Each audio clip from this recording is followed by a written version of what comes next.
Hello and welcome back. In the previous video we learned about the components of the room revenue, how the what are the key terms used in quantity side and the value side. This video will be about to look at the presentation of the rooms revenue. So as we looked at in the P&L, the room revenue is divided into two parts, three parts actually: transient room revenue, group room revenue, and then you have a contract room revenue, or you can call it permanent room revenue, other room revenue minus the allowances. So the transient room revenue can be further divided into retail, discount, negotiated, and the wholesale segments. So we will be looking at it now in more detail.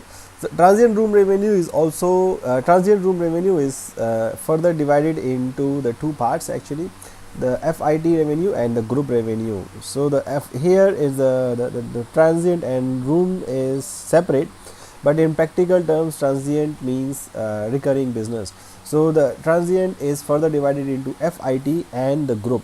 So here we will call it frequent FIT, but and here we will call it group.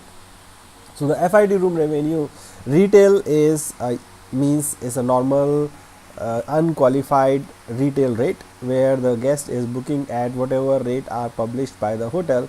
So if let's say in a simple case, the room rate of standard room rate of the hotel is 100. So if the good guest is coming either via online or via direct call and book for 100, so that room revenue will be booked under retail. Now the same guest, if they are booking any kind of package which is a discounted package, or under an advance purchase deal where the guest has to pay an advance deposit for let's say 20 days in advance or 30 days in advance before they come to the hotel, and they get some discounts in lieu of booking and paying early, or maybe a OTA has a special promotion running in the scheme for giving discounts for any reason, for local promotions or for special festive promotions. So those room business is considered as discounted business, so it's recorded separately.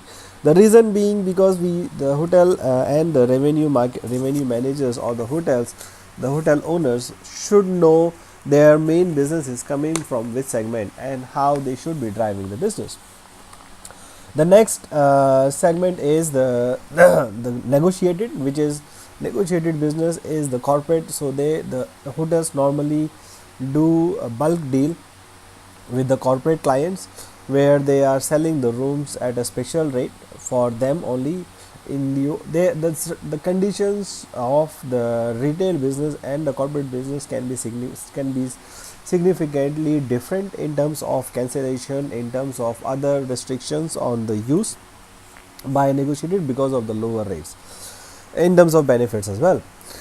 Other type of business is qualified. So the for the qualified rate, the qualified is the special type of business which is for these rates, some criteria has to be fulfilled. For example, is it offered to a government employee? So means you have to identify yourself as a government employee first, then only you will be able to use those kind of rates.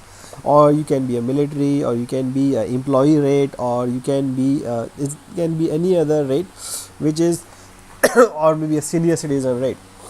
You have to follow a certain criteria to be eligible for these rates.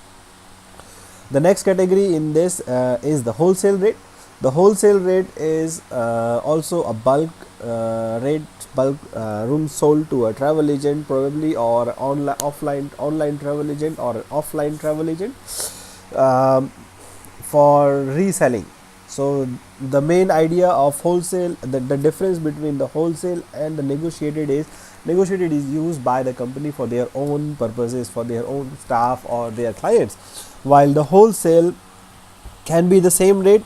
However, the objective of wholesale is to resell it to individual travelers, or maybe to a smaller group of hotels which doesn't small group of travelers which doesn't qualify under the group business.